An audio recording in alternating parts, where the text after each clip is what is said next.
we say EVE is real and nobody, like, of course not. Why are you stating the obvious? For 10 years, EVE Online has existed as an anomaly in the world of MMOs, a steadily growing online world amidst the rise and fall of countless others.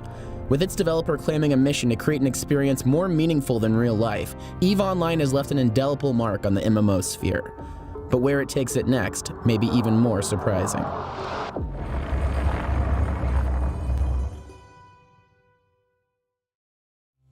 Created by Iceland developers CCP in its capital of Reykjavik, EVE Online boasts an in-game economy created by real-world economists and a currency system with real-world consequences. Since its launch in May of 2003, EVE Online has seen a slow and steady climb to its current subscriber count of over 500,000, in stark opposition to the rapid growth and gradual decline of other MMOs.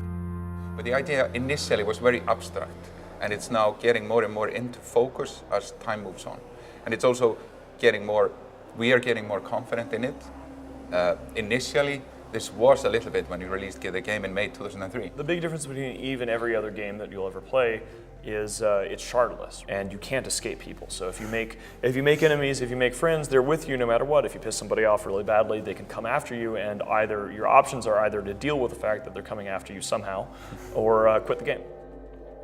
We of course had it more like it was more like a feeling than we could sort of clearly articulate it, even to the point of saying sandboxes versus theme parks and those kind of vocabulary didn't really exist when we started.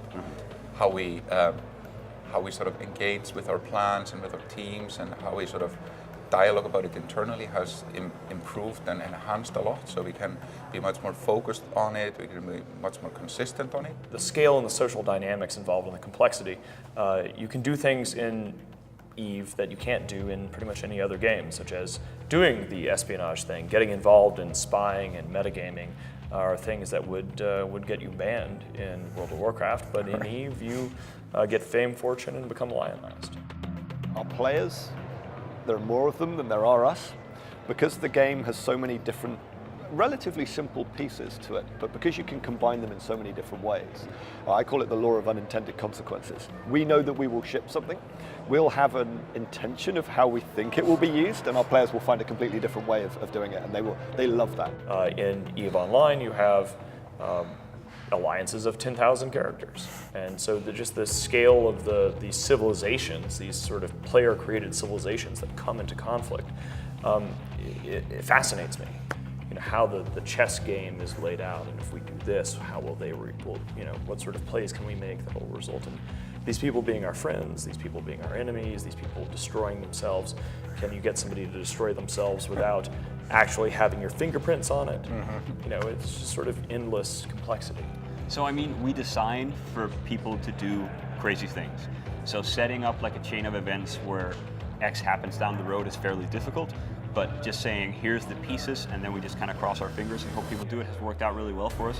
One such event was the Battle of Asakai. Through the error of a single pilot, a massive battle was started that resulted in the destruction of 845 subcapital ships, as well as 53 dreadnoughts, 36 carriers, 7 supercarriers, and 3 Titans, the largest ship in the game, requiring 8 weeks of real time to build that can require as many as 900 pilots to bring down.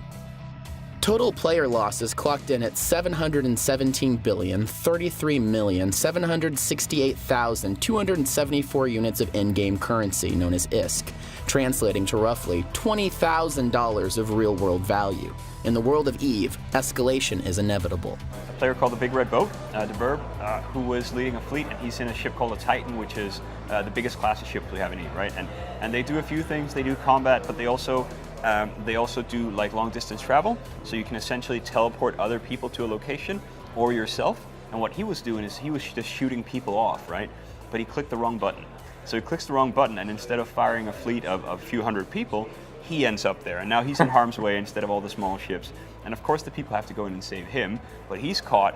So the people who caught him are like, well, we have to bring in more people. And it was just this escalation where everyone was calling their friends, and at some point we had a few thousand people in system and everything went nuts. Because EVE, everyone plays the same game. Everyone is trapped like rats in a cage in the same galaxy. When you lose things, or when your friends lose something, they're actually getting hurt, like they're losing assets that they value. You really have much more of a sort of a tribal bonding. is that kind of that social connection that people make. And it may be a really good one. It may be that people like are working together. But of course, the stories that everybody hears about are when things go horribly wrong. There's certainly stories that I probably wouldn't be comfortable telling on camera because they're a little bit nuts. But I mean, we do have that. I don't know if it's Russian mafia, but we certainly hear people who run alliances who take out money from the game and buy rather extravagant things like cars and houses and stuff like that. Yeah. Like there's only so much you can buy. Yeah. And the fact that this was happening was that there were a lot of people who were like, all right, I don't care about Eve, but I just want to bleed this man's cash. Yeah. And then they went to war and there's all these big fights and it just turned out to be like a wonderful, awesome mess. What's your philosophy, I guess, in terms of anticipating that as a developer and being the EP of this and having some sense of control over a truly chaotic universe? Well, I think the key thing was that we recognized that we couldn't control it. And this is really important for us at CCP because I kind of don't really consider us a games company. I consider us a virtual world company about creating an environment where people can actually do something which is really meaningful. We do so many things in our everyday lives which are tedious and boring. You know, you go to a big store and you sort of wander through it and you sort of look at the clothes and you clean up on aisle 4 and it's boring and tedious. And then all of a sudden we give people this opportunity to be a starship captain, to lead thousands, to build empires.